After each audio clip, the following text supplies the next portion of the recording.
mayam punakpu aputi now ki channel da taram nok chari mayam ngasi se akoi date 30 ni habitare aduga hayeng na date 1 mayam ngasi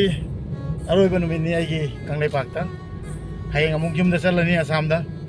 adu thamari se mayam ki seba awana khangde marmapang ima mayam isine naw mayam mo thengna base aputi now na haininga leita thagat chali yam nuksi mamang da lakpadai di handa ki memory jene he na pura chat to habitare aduna hujik phau da ina hujik chali se suraj ka koi ni na car chali se ka de isi naw mayam leire moina ai ga chak chamina ni ana hujik tane thong thak ko gora gi rum da ko aduga aina haiga da budi sina loiba na te aduna handak aina yauba ngam hong da ba ima kaya gi manakta isan inaw yamba iche baba sing mayam gi manakta yauba ngam da ba se mathang lak soina yau jage aduga ngam hong am ko mathang lakani ana yau da boy jage aduga koina mayam gi seba ta ngam boy jage ngasi je ai chi che bana laisa hai ko laisa thin bi bane pungni se am nu ngai ngasi ga ham na theli je na ko ado gaura da sat kera khoi asam da le mai jai na amada sat kera kaim da khandi gano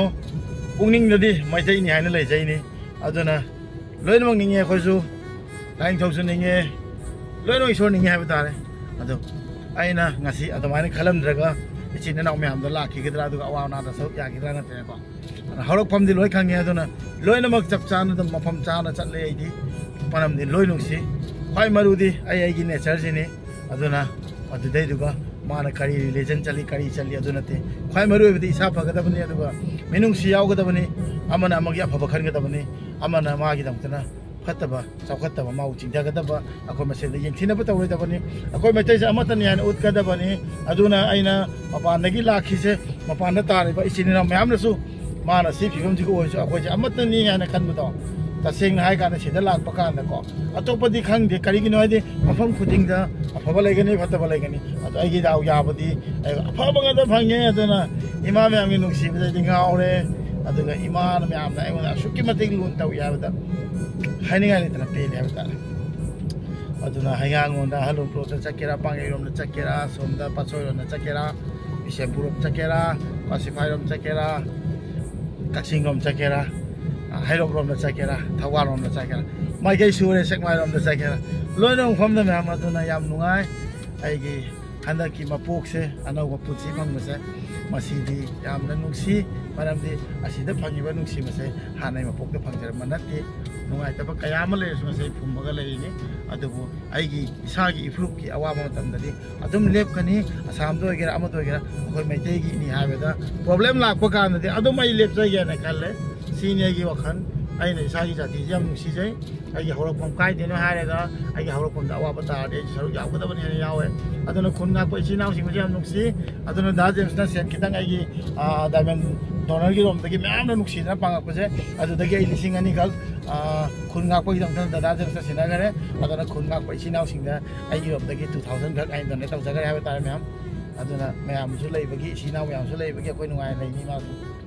ado ai hayeng chalu doi se mayam amka mathang la ga mayam nuksi na punsi ai se nuksi ai su mi ni na ai ma da nungai taw phawi nuksi phawi mayam la me ngasi ai ma thengna ma ga chaki ba adu ga ai su ngasi somda loina ma ga chali sure stay ke ja khoi ngasi loina ma ai ti kai na doi ni na ba akhar ni de una ro da ba loina si nge tane ji ai ka chang ka mayam ni le se mayam adu mak ti ai ula ro ye ai mo ga chang ga chak chamin na ni adu gai packing king loi lo silaga hayang gi chan ba ready to ni ha ba ta ji khau de packing loi di poche chu ya me poche ya ma la ga over oi de su sa thana ma ga akoi gi korea canada post tha la ke khan ma ni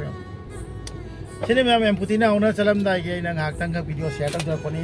hayang gi tang ama gi hai ta re ko hayang tang ama ni hayang gi pung 12 gi flight ni tara ma thore chang ni adu bai pung 10 de ni ta ke khale pung 10 de yoraga ai bu nuksi na thami ba lak pa sing si na hoi ju kun mi batai mo chalam da gi bye bye to raga ai amuk pai khani ha ta ram adu ba mathang da muk lak ke mayam ai soi da na mayam mathang da la ga ko una ga ni ha ta re ai yam miss to ni hanak ti manam yam nuksi yo pang he ai aseng we no mayam ai aseng we mayam nuksi adu ga mayam gi tamak ta tum hingani ai gi sa gi phu ki ta na hingani matam kuina seba ta bo ngam bo cha ke mayam पुती नाव मतम खरनी की दमतना कांगलाई पाक थादोगा सागी यम चलोगे मथांग लाका दम थेंगनारसे अदुदि ngasi की दमतना मणिपुर की blog असे मसी मतांग लोरे अदुगा ब्लॉग अतै जु लेबको अदुदुना इना आ योरकांदा आइना दम हापा गे म्याम मणिपुर की ब्लॉग अहु मरि कले होइबा बट आइदि लेबै लाइफ ओइना हाय तारि सिदा लेइ कान की हारगदि ngasi जिना लोरे हाय तारे ना नुंगा लेबिउ इमा बेल सिंग सिनाउ सिंग लोइनो कुनि मिंग ओइना पल्ली लोइबा नारोय इमा म्याम नखोय बनि हाइसे नुंगाइन लेबिउ नचा स नुंगाइन लेनि नोइना नुंगाइन लेगता नोइना नुंगाइन लेबिदा पामि मरमदि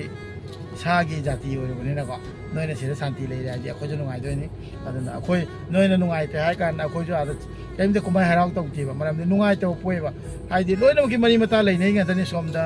थिरुरगदि को अदुना लोइनो की हरपम सोमदनि सिनि मैम ngasi भिडियो से लोइसिन जरगे मथांग भिडियो दि आसामदा जो कान दोइना मैम पुलसे बाय बाय मैम